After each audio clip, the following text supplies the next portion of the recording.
Hello tout le monde, c'est Sophia et bienvenue dans ce tout premier épisode de Dorama. Donc, pour expliquer brièvement le concept, Dorama, c'est une émission présentée par moi. Sans blague.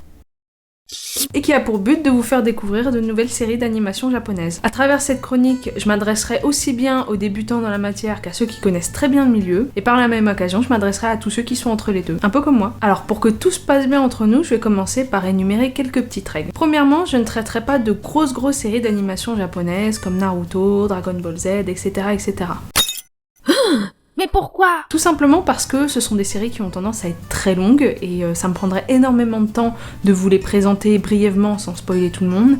Et en plus, selon moi, c'est devenu quelque chose de tellement connu qu'il n'y a plus grand chose à découvrir dessus et je pense que ce serait pas très intéressant pour moi d'en parler. De plus, le but de la chronique n'est pas de faire une critique de fond sur la série, mais plutôt de vous dire pourquoi, à mon sens, elle vaut le coup d'être regardée. Donc ça va être compliqué pour moi. À la fois, je peux pas vous spoiler, en même temps, je dois quand même vous en dire suffisamment assez pour vous donner envie de la voir. Et enfin, j'aimerais que vous gardiez en tête que je ne fais que donner mon avis, et donc forcément, je ne peux pas être objective. Les goûts et les couleurs, blablabla. Je n'ai pas la prétention d'avoir le bon avis sur tout, et je sais qu'une part de moi sera forcément influencée par l'ado qui découvrait ses premiers animés avec ses yeux floués par l'immaturité et l'émotion.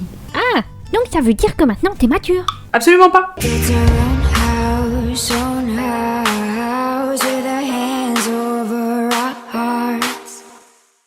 We built our own house with our hands over our hearts.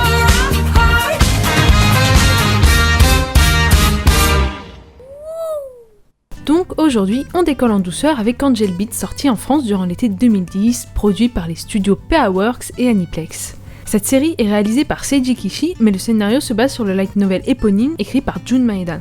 Ce dernier est aussi connu pour avoir écrit les scénarios de Clannad et de R.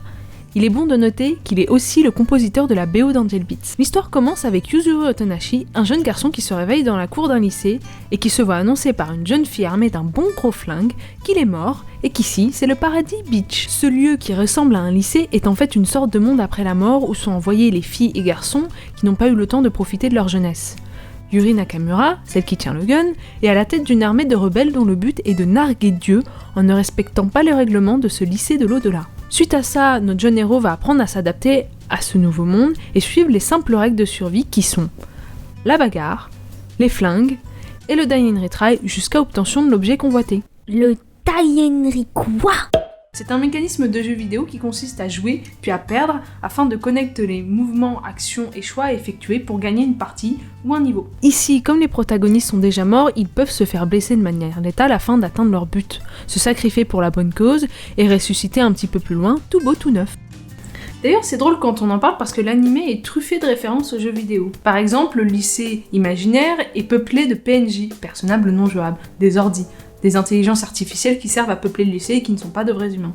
Les combats aussi font référence aux jeux vidéo avec des systèmes d'affichage de points. Attends, j'ai une idée. Et si on faisait une chronique sur l'influence du jeu vidéo dans le média audiovisuel ?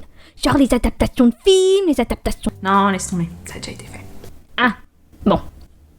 Et sinon, ta série, là ? Oui. Ça a l'air d'être bien naze.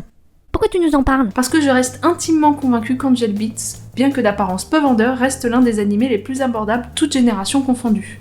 Il intéressera aussi bien les experts en la matière que les novices. Il est drôle, il est touchant, l'histoire est simple sans être superficielle, les personnages sont facilement reconnaissables et l'empathie est immédiate. Il satisfera autant les mordus d'action que ceux qui préfèrent les comédies romantiques. Et quand bien même on parle de combat, de jupes de lycéenne et de flingues, on ne tombe jamais sur du fanservice graveleux, et ça fait du bien. L'animation est cool, surtout celle des concerts, les décors sont magnifiques et la musique...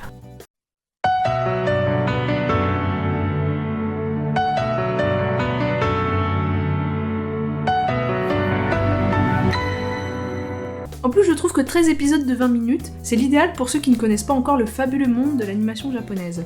C'est pile poil le bon format pour garder une narration dynamique, mais aussi pour bien développer ses personnages. Maintenant, c'est pas l'animé parfait non plus, mais il a suffisamment de qualité à mon sens pour pardonner les petites maladresses par-ci par-là. Donc si vous n'avez pas encore vu Angel Beats, allez le voir. Si vous l'avez déjà vu, allez le revoir parce que je vous assure que même après un certain temps, une deuxième lecture, ça vaut le coup.